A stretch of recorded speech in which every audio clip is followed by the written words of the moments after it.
tout ça pour vous dire que dans les matins de ce matin, nous recevons un très grand professeur de philosophie, reconnu comme un des plus importants théoriciens du multiculturalisme. Il publie L'âge séculier aux éditions du Seuil. Il s'agit de Charles Taylor. Charles Taylor, donc le Canadien qui sera avec nous ce matin de 7h40 à 9h. Alors des chantiers de la justice au sommet européen, en passant par le débat sur la sacro-sainte croissance, c'est une dense semaine qui s'achève ce matin. Un peu de recul, quoique, sur notre monde tel qu'il va, avec le philosophe Charles Taylor, professeur émérite à l'université McGill de Montréal. Il était de passage à Paris. Bonjour Mélanie Chalandon. Bonjour. Productrice adjointe des Matins. Vous l'avez rencontré à l'occasion de l'apparition de son dernier ouvrage, L'âge séculier au Seuil. Deux mots, deux traits, tout de même pour saisir qui est ce Charles Taylor, à ne pas confondre avec le dictateur du Libéria. Et vous verrez, Marc, que nous ne serons finalement pas si éloignés des grandes préoccupations de notre monde avec Charles Taylor. Charles Taylor, donc philosophe, vous l'avez dit, mais aussi politologue, plus connu, il est vrai, dans le monde anglo-saxon qu'en France. Mais bon, néanmoins, Charles Taylor est donc un grand penseur avant tout du multiculturalisme. C'est aussi un grand théoricien de la modernité et d'un phénomène particulier de l'Occident qu'on appelle la sécularisation. Alors la sécularisation, ou si vous préférez, la sortie de la religion, comme préfère l'appeler par exemple Marcel Gauchet qu'on connaît bien, qu'on aime bien ici au matin. Et donc la sortie de la religion, si vous voulez, c'est le phénomène par lequel la religion s'efface progressivement de l'espace public et le déclin de la croyance. Qu'est-ce qui le singularise qu'est-ce qui fait sa singularité par rapport à la référence que vous venez de donner de Marcel Gauchet ? La singularité de Charles Taylor, si vous voulez, c'est d'apporter une nouvelle dimension à la sécularité en s'attachant aux conditions de la croyance. C'est-à-dire pas seulement la manière dont la religion sort de l'espace public et la croyance décline, mais vraiment les conditions dans lesquelles on peut croire. Et il se pose une question assez simple.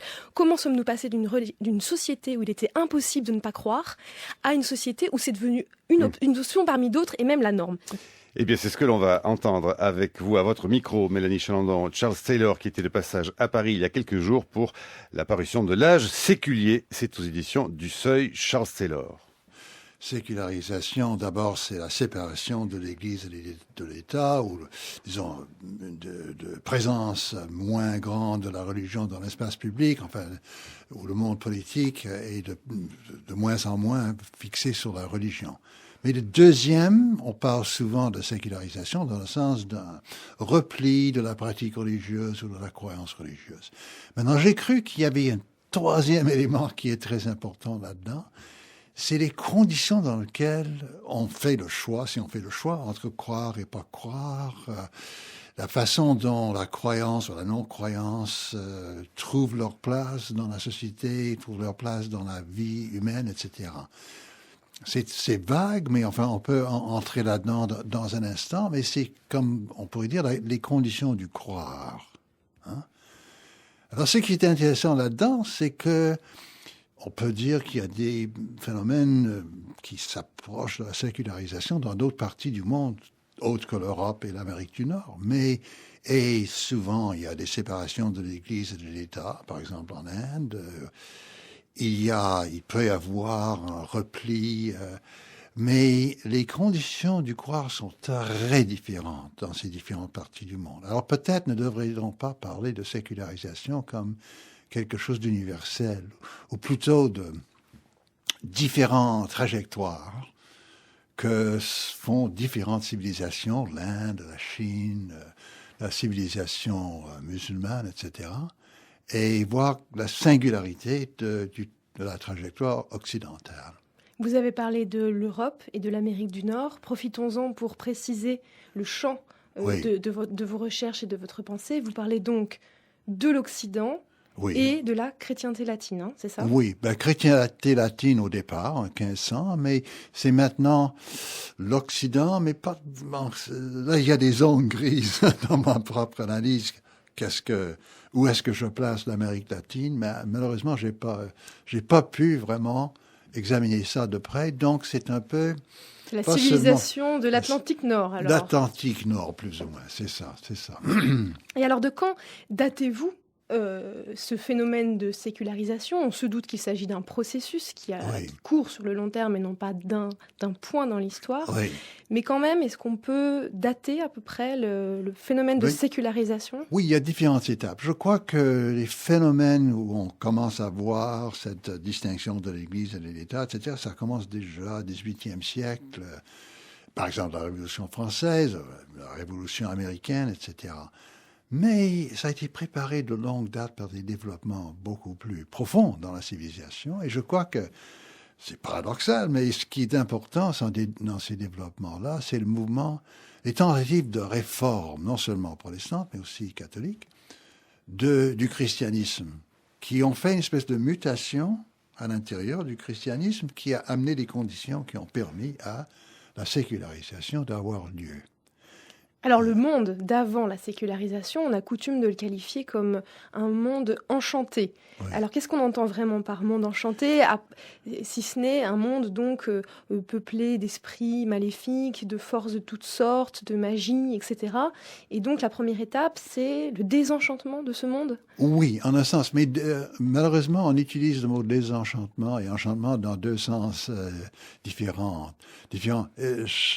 On retourne à Weber, dont le mot allemand Entzauberung a été traduit comme désenchantement. Et parfois, ça dit justement un monde dépourvu de magie. Hein? Il n'y a plus d'esprit ou de force morale dans les choses qui nous entourent. Mais Weber lui-même, parfois, parle du désenchantement comme le monde où Dieu est mort, où il n'y a plus de Dieu. Et ça amène à la confusion parce que la grande force qui a amené le désenchantement en première manière, c'est-à-dire la fin de la magie, c'est justement la religion.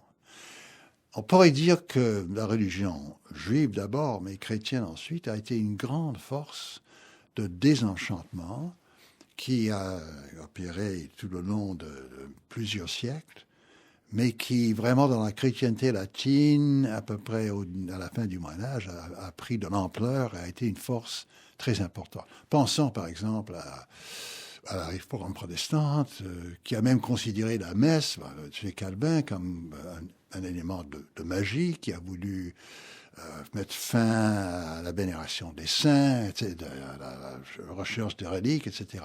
Il y avait une tentative de chasser ça du monde, chasser la magie du monde. D'ailleurs, le concept même de la magie a été créé par ce rejet, tout ce qui a été rejeté comme ça a défini pour nous la magie. Mais ça a amené, cette expulsion de la magie a amené aussi une mutation de la religion qui a permis à la sécularisation, comme nous la connaissons depuis 2 siècles ou 3 siècles, d'avoir lieu. Charles Taylor, qui publie L'âge séculier au seuil, il est l'invité des matins de France Culture au micro de Mélanie Chalandon jusqu'à 9h. Qu'est-ce qui, dans la réforme protestante, a permis ce grand basculement vers, quelques siècles plus tard, une sortie de la religion ? Il y a quand même quelque chose de très paradoxal. C'est la réforme qui se voulait quelque part un retour à un rapport à la religion, un rapport à Dieu, plus direct, un renouvellement de la religion qui a posé les germes de la sortie de la religion. Alors, oui, c'est paradoxal, mais c'est parfaitement compréhensible. Je crois que l'axe principal pour moi de la réforme, à ce point de vue-là, c'est la tentative de rendre tous les chrétiens, disons, au même niveau comme des chrétiens à part entière. Alors, pour en arriver là, il fallait chasser la magie, mais il fallait aussi que tout le monde vive la religion de façon absolument intégrale. Or, avant ça, au Moyen-Âge, il y avait différentes vitesses, si on parle souvent de l'Europe à différentes vitesses. Il y avait différentes vitesses dans la chrétienté. Il y avait les moines, il y avait les évêques, les prêtres d'une part, il y avait les simples laïcs d'autre part. Et l'idée était, il ne faut plus faire de distinction, il faut que tout le monde soit dévoué, chrétien à part entière, autrement voué à la damnation.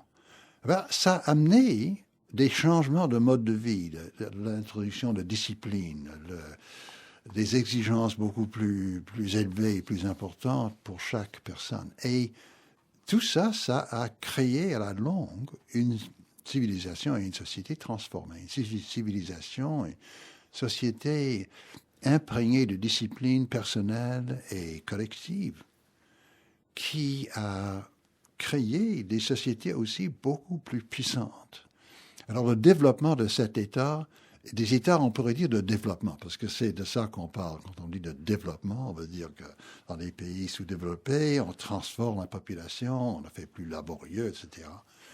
Ces États de développement étaient en partie le produit de cette réforme. C'est-à-dire, un des moteurs de la réforme, ça a été un moteur religieux, un dévouement religieux. Les cadres et les éléments qui menaient le jeu, ils étaient mus en grande partie par cette nouvelle conception de la religion comme dévouement à part entière. Mais ça a créé des États énormément puissants. Si on pense par exemple aux disciplines collectives militaires, qui a permis aux armées européennes finalement de marcher à travers le monde et de créer de grands empires, à certains moyens d'organisation financière qui a permis de financer ces armées-là, évidemment à la technologie qui vient de la science, qui a permis à ces armées de disposer de technologies, d'armes, d'explosifs de différentes sortes, qui a fait que les sociétés qui ont hérité de ça avaient, disons, une puissance agrandie, extraordinairement agrandie. Et ça fait le drame du monde moderne que nous connaissons.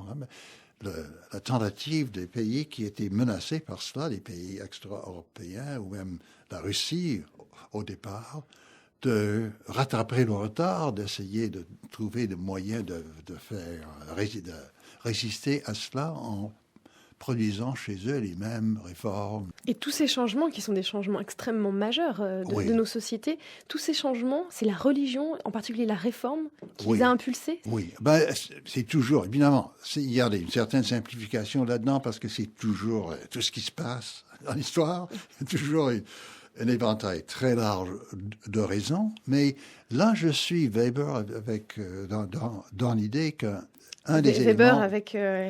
l'éthique protestante, et qui a été pour lui le départ du capitalisme moderne, capitalisme à outrance, c'est-à-dire qu'il veut toujours, en quelque sorte, emmagasiner les profits pour faire une production plus grande, etc., qui est un élément de ça.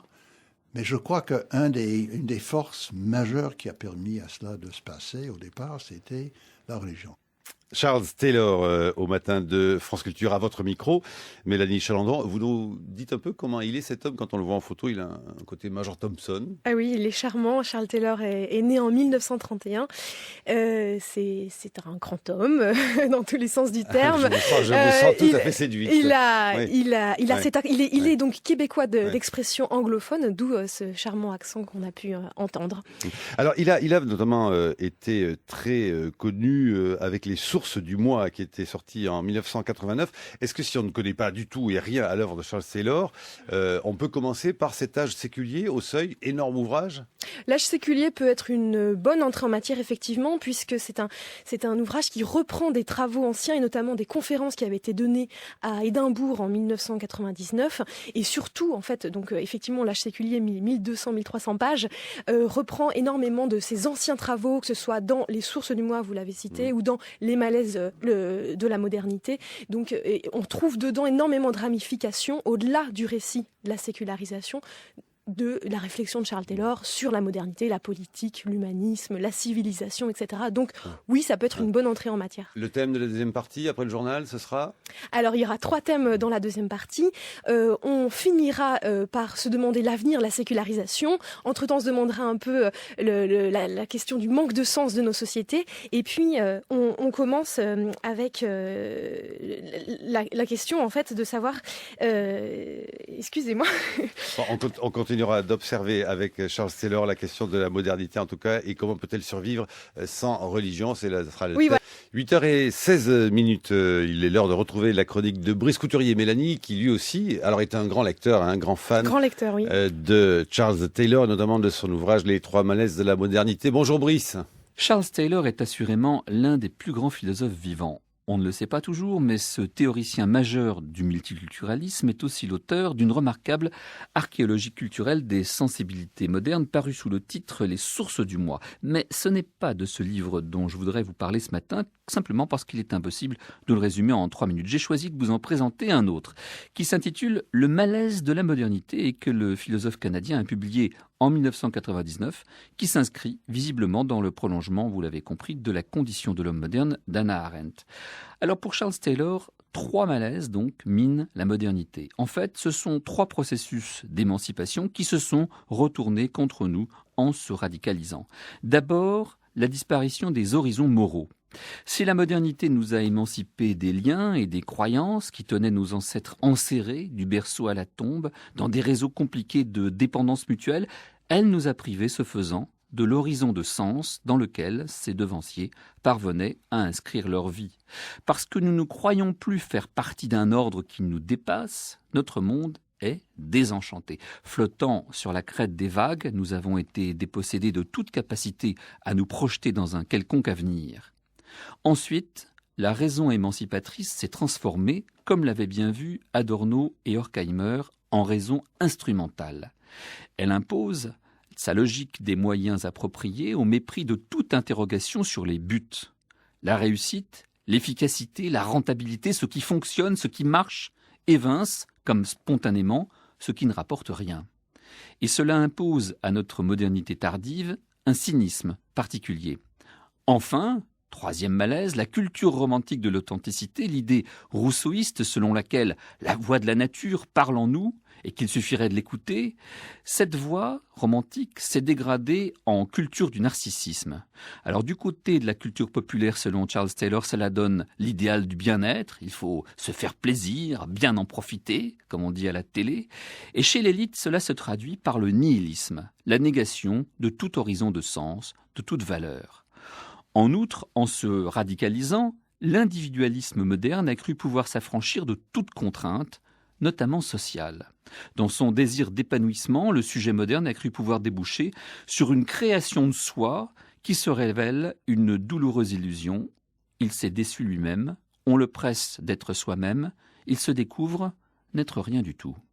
Et c'est précisément pourquoi Charles Taylor a ensuite prôné le multiculturalisme. Selon lui, je le cite, « Nous avons besoin de nous percevoir nous-mêmes comme faisant partie d'un ordre plus vaste auquel il faut nous soumettre. » Fin de citation. Parce qu'il est illusoire de chercher, comme le font les conservateurs à la Alan Bloom, à restaurer l'harmonie du monde perdu, celui des Lumières. La solution au malaise de la modernité, c'est la réinscription de l'individu dans le groupe culturel dont il est membre. Il faut passer de la notion de respect égal entre les cultures, qui impliquait la neutralité de la sphère publique, disons la sécularisation, à la reconnaissance des différences et même à leur promotion. Et c'est tout l'objet de l'essai de Charles Taylor qui est intitulé « Multiculturalisme, différence et démocratie » qui a posé les bases théoriques du multiculturalisme. Alors on le voit, la pensée de Charles Taylor, quoique faisant appel à une large étendue de l'histoire culturelle et de ses techniques, est d'une extrême cohérence. La chronique de Brice Couturier à retrouver sur franceculture.fr. Donc retour à l'entretien que Charles Taylor vous a accordé. Mélanie Chalandon, je le rappelle, il était de passage à Paris il y a quelques jours pour la publication au seuil de l'âge séculier. Vous êtes revenu également, vous, sur ces questions de malaise. Alors, de malaise qu'il faut donc mettre au pluriel. Oui, parce que la pensée de Charles Taylor sur la sécularisation ne serait rien si il n'y avait pas toutes les conclusions qui en sont tirées sur notre monde d'aujourd'hui. Et ce monde d'aujourd'hui, il est caractérisé par un mot, malaise même au pluriel. Et le malaise, en fait, c'est quand l'homme, une fois libre du destin, de la voie unique qui est la croyance en Dieu, se retrouve seul face à son destin et en prise au doute et à l'angoisse. C'est un peu ce que nous résumait Brice Couturier. Trois thèmes, 3 parties. Dans l'entretien qui suit ? Oui, 3 parties pour continuer notre entretien. Dans la première, nous verrons, après la sortie de la religion, eh bien, tout simplement l'entrée de l'individu et la consécration de ses droits. Et on verra comment cela résonne avec les révolutions arabes, le mouvement des indignés. Deuxième partie, la question du manque de sens dans notre société. On retrouvera la question du malaise. Et troisième partie, nous poserons tout simplement la question de l'avenir de la sécularisation, puisqu'après tout, ça ne touche qu'une petite partie du monde, le monde occidental, que Charles Taylor appelle la civilisation de l'Atlantique Nord. Et voilà, on se demandera quel avenir pour la sécularisation. Pour cette sécularisation, Charles Taylor à votre micro. Mélanie Chalandon, je rappelle, L'âge séculier est publié aux éditions du Seuil. Les transformations de conscience, de notre conception de ce que ça représente d'exister dans une société, ont consisté pour une grande part dans le développement d'une nouvelle éthique de droit naturel moderne, où, par exemple, chez Grotius, chez Locke, on imagine la société comme constituée par les individus.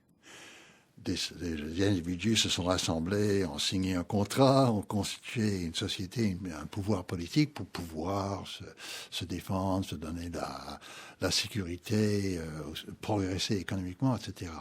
Et tout cela supposait que l'individu soit détenteur de droits individuels, et c'est la base éventuellement de la conception de dignité qu'on voit chez Kant, par exemple.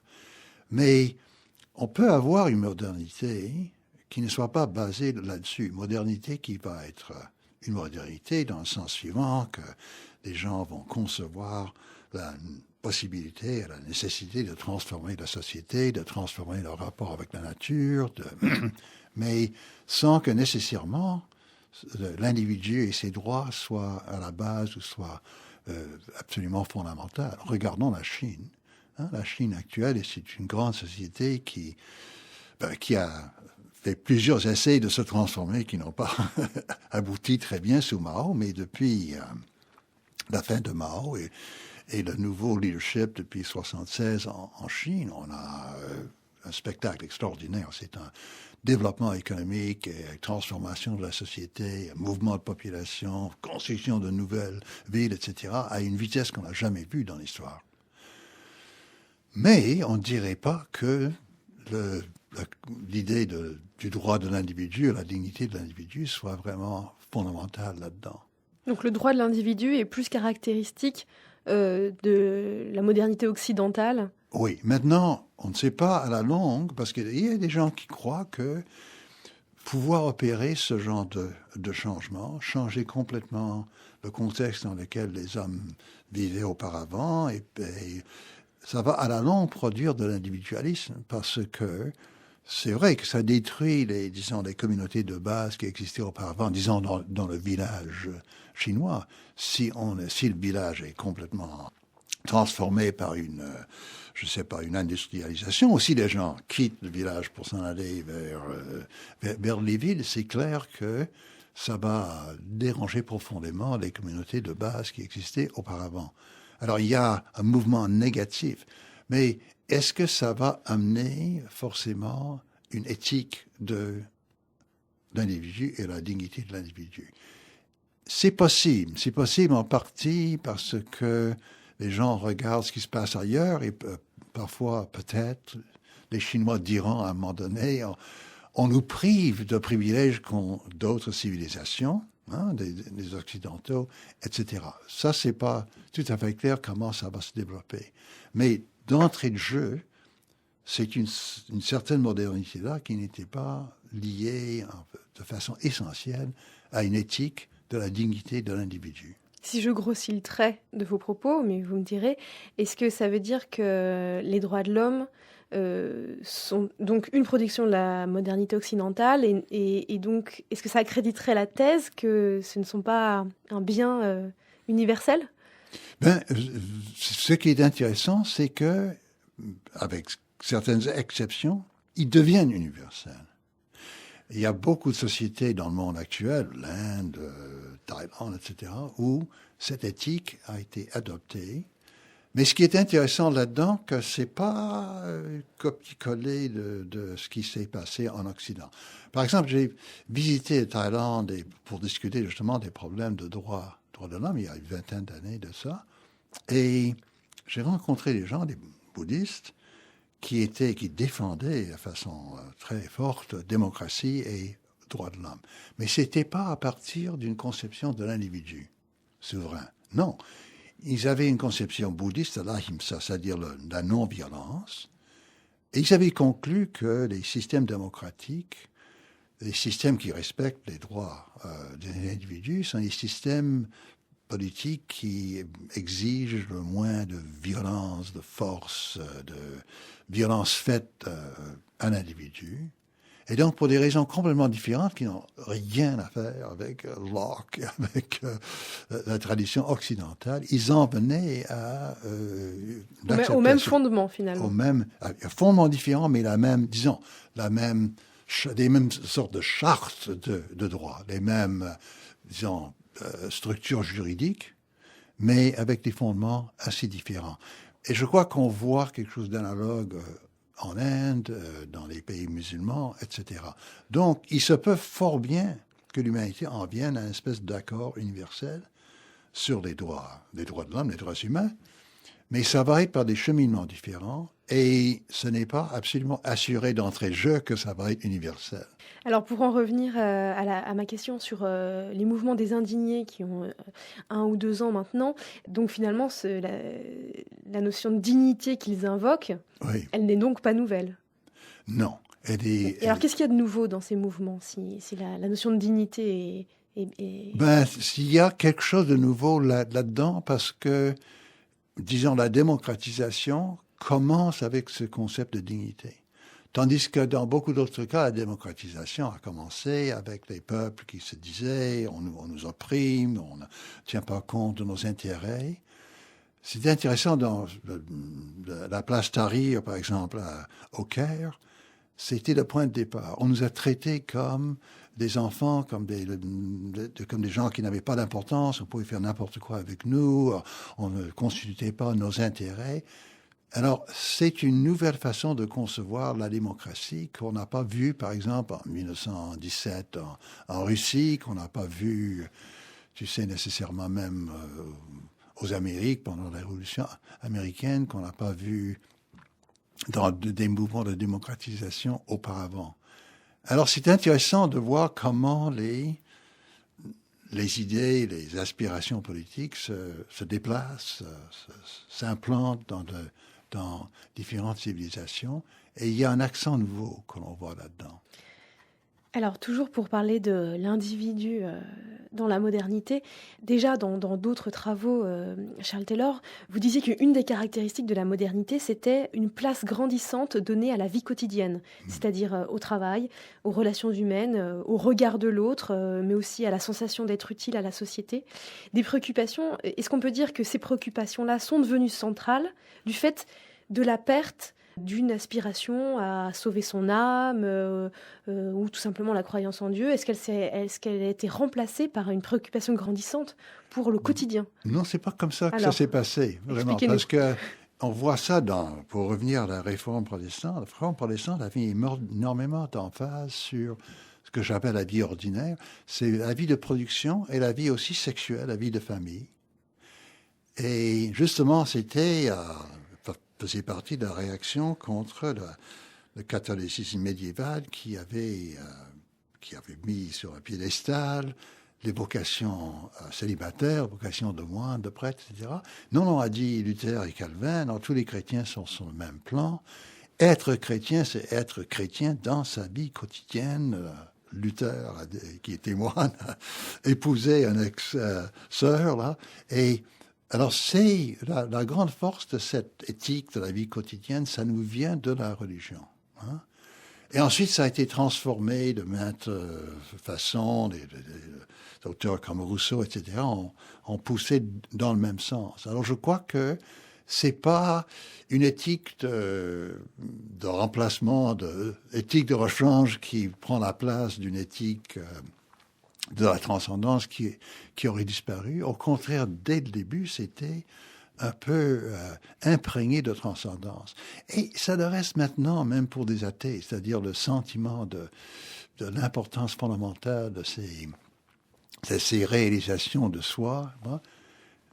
Le fait qu'on mette tant d'importance dans l'amour, dans des rapports vraiment authentiques entre les amants, ça c'est l'écho qui continue, qui se transforme de différentes façons. de cette énorme emphase sur la vie ordinaire qui nous vient de la Réforme. Charles Taylor, de passage à Paris pour la publication de L'âge séculier aux éditions du Seuil. Il est au micro de Mélanie Chalandon. Le fait qu'on a vu depuis, disons, 100 ans, 150 ans, la multiplication de différentes positions métaphysiques, anti-métaphysiques, religieuses, anti-religieuses, etc., qu'on est entouré par des gens qui ont des conceptions très différentes, qu'il y a de nouvelles conceptions qui naissent sans cesse, ça peut créer un sentiment de déroute, d'incertitude, et ce sentiment qui peut peut-être manquer de sens, qui est très nouveau, qui n'existait pas, au moins dans notre civilisation, qui n'avait pas la même force auparavant. Est-ce que vous diriez pour autant que notre société manque de sacré ? Car ça, ce n'est pas certain. Il y a des penseurs comme par exemple Régis Debray, Oui. qui se sont attachés à montrer que notre société, toute séculière qu'elle était, elle comportait encore énormément de lieux, de moments ou même d'objets, de sacrés, au sens dépositaire d'un sens et radicalement différent du reste, du profane. Et ces choses-là pouvaient se loger tout simplement, par exemple, dans un palais de justice Oui. ou dans un rassemblement politique. Oui. Ou même dans une communion sportive. Voilà. Oui. Donc nos sociétés modernes restent emplies de sacré. Est-ce que vous êtes d'accord avec ça ? Oui, d'accord, en un sens. Eh bien, ils ne sont pas remplis de sacré dans le sens traditionnel, c'est-à-dire qu'on a vraiment une idée des sacrés comme de transcendant, et il y a des moments et des personnes ou des actes qui sont plus proches de ça que les autres, hein, sacré, profane. Mais je crois que Régis Debray a raison, c'est que les êtres humains vont toujours avoir besoin de moments de rituels, en fait, très profondément imprégnés de sens, par opposition à d'autres moments qui ne le sont pas. Prenons, nous sommes des amis, nous sommes une famille, et nous nous réunissons pour un repas, pour célébrer je ne sais trop quoi, votre fête. Alors c'est un moment où, oui, aussi cette tendance humaine à associer avec avec le repas commun, une communion très profonde, hein, que ce soit conçu dans le sens religieux ou pas, ça va toujours exister pour les êtres humains. Et il y a des lieux de mémoire qui sont très importants pour notre sentiment d'appartenance à un pays. Et comme vous dites, il y a des moments festifs extraordinaires.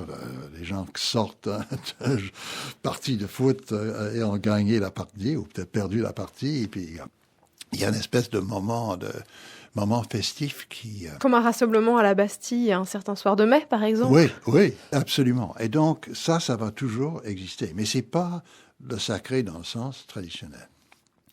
Et je dirais pas que c'est pas jamais ça. Non, au contraire, il y a ceux qui vont à Saint-Jacques-de-Compostelle, par exemple, qui font le pèlerinage là-bas, ils s'approchent d'un lieu sacré, et c'est vraiment sacré dans le sens traditionnel.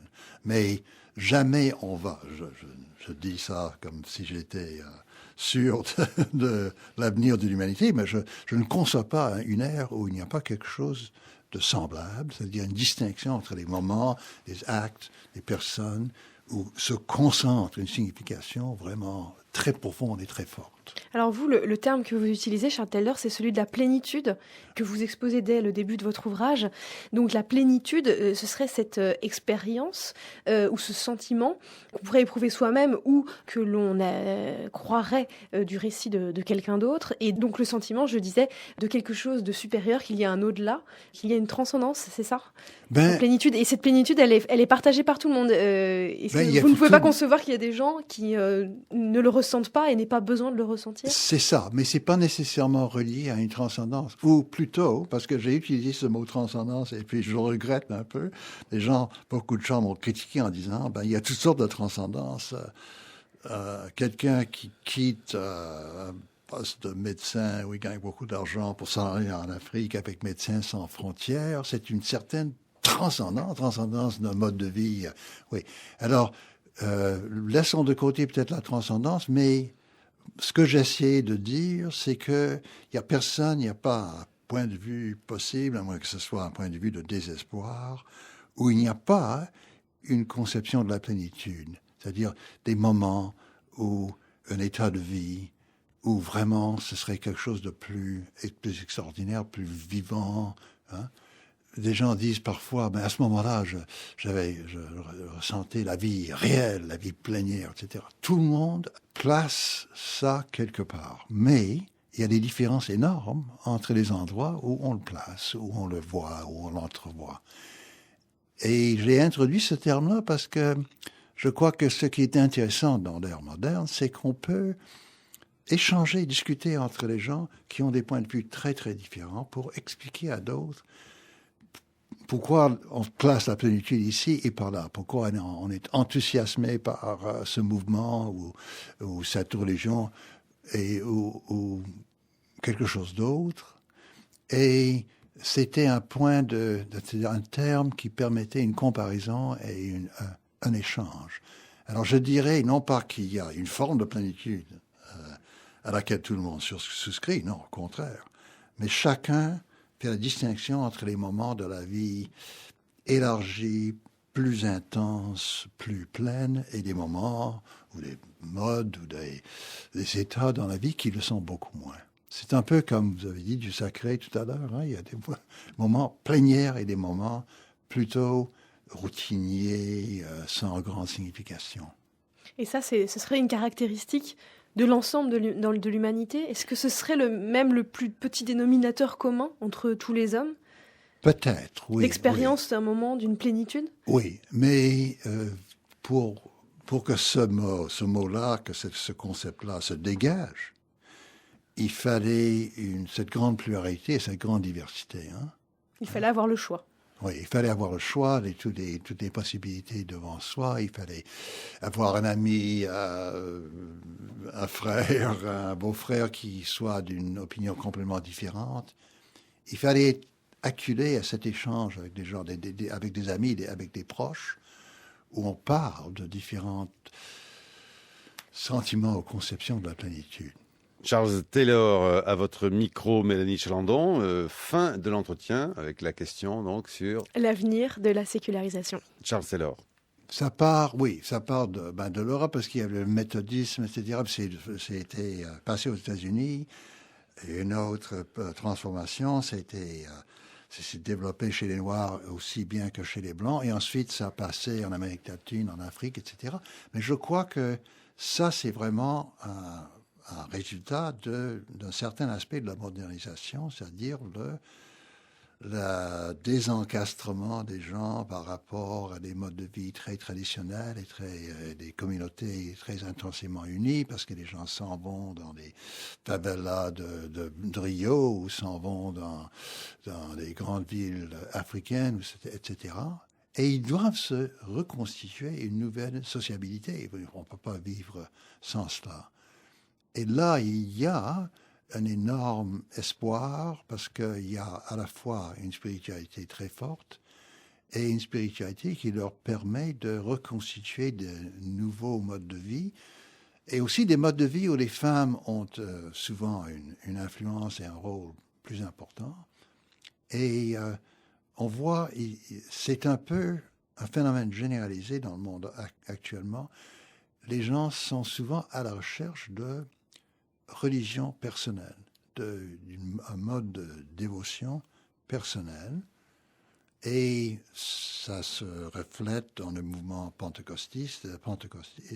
Mais ça se voit aussi dans différents pays du monde. Par exemple, prenons la Corée, dans les conversions à différentes formes du christianisme, par exemple protestantisme et catholicisme. Ça se voit évidemment en Chine, non seulement dans les mouvements chrétiens, mais dans le renouveau bouddhiste, dans le Falun Gong qui a fait l'erreur de faire peur au régime et qui a été fortement persécuté. Vous voyez, c'est des nouvelles formes de sociabilité religieuse qui permet aux gens de se reconstituer une certaine sociabilité dans des conditions complètement différentes où ils sont coupés de leurs racines. Et alors, on commençait cette émission en rappelant que la sécularité, l'un des aspects de la sécularité, c'était la baisse de la pratique religieuse. Or là, on a affaire à des mouvements qui sont en expansion. Oui. Alors, comment vous l'expliquez ? Parce que la modernité, la troisième sécularité dont je parle, comprend les deux. Il comprend les changements dans la religion dans le sens négatif et dans le sens positif. C'est justement, c'est un exemple de gens qui ont fait une recomposition de leur vie spirituelle en prenant une certaine distance avec la religion traditionnelle, avec le mode de vie communautaire traditionnel. Et ça peut aller dans le sens de la non-foi, mais ça peut aller aussi dans le sens d'une nouvelle foi. Et je crois que ce qu'on va voir, c'est des recompositions, des inventions nouvelles qui vont nous surprendre dans les deux sens. Et que les Européens sont peut-être un peu trop pris par leur propre expérience et croient que ça devrait nécessairement aller dans le sens de l'abandon de la religion. Mais au contraire, on voit naître de nouvelles formes très intenses de la religion. Vous terminez votre livre par des spéculations, et notamment donc des spéculations sur l'avenir de la sécularisation que beaucoup d'entre nous voyons comme un état ultime, un aboutissement, mais vous permettez de douter sur le fait que la sécularisation soit un aboutissement. Donc une société séculière, ça ne serait pas l'horizon à terme de toutes les civilisations et même pas de la nôtre? Oui, j'ai essayé de redéfinir la sécularisation. Et puis, il y a un sens où ça peut être l'avenir de tout le monde. Oui, il y a deux sens, je dirais, parce que je crois qu'on s'en va à une désimplication de la religion avec le pouvoir politique. Je l'espère, mais enfin, parce qu'il y a certains mouvements qui vont dans le sens contraire, mais je pourrais très bien concevoir que d'ici 100 ans, on a des régimes plus ou moins laïques dans beaucoup de pays. D'accord. La baisse de la foi religieuse, c'est pas universel. Ça va aller dans un sens, dans certaines sociétés, dans l'autre sens, dans d'autres. Mais la troisième sécularité dont je parle, c'est-à-dire l'explosion de possibilités, les mouvements, les transformations dans le croire, des changements personnels, ça va aller en s'accroissant dans le monde. Alors c'est cette troisième, les conditions du croire, troisième sécularité. Peggy Lee, pour terminer cet entretien que vous a accordé Charles Taylor, Mélanie Chalandon. Vous expliquez pourquoi Peggy Lee? Eh bien, Peggy Lee et surtout cette chanson Is That All There Is en bon français, est-ce qu'il n'y a que ça? Et la chanson de Peggy Lee, les paroles, elle décrit sa vie quotidienne de petite fille puis de femme. C'est Charles Taylor qui l'a choisi? Et Charles Taylor en parle. Charles Taylor en parle dans son livre, effectivement, pour se demander est-ce qu'il n'y a que ça? Est-ce qu'il n'y a pas du sens derrière la vie quotidienne? Peggy Lee, donc pour conclure cet entretien avec Charles Taylor, qui était de passage à Paris à l'occasion de la publication en français de L'Âge séculier aux éditions du Seuil, entretien qu'il vous a accordé. Mélanie Chalandon, je vous vois conquise. Vous avez les yeux de l'amour pour Charles Taylor, je vois bien.